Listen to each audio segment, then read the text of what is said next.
தூக்கி சுமப்பவன் நாம் தாயினும் மேலே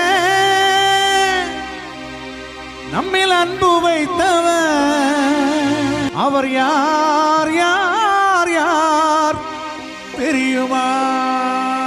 ஒரு தந்தையை போல நம்ம தூக்கி சுமப்பவர் நம் தாயினும்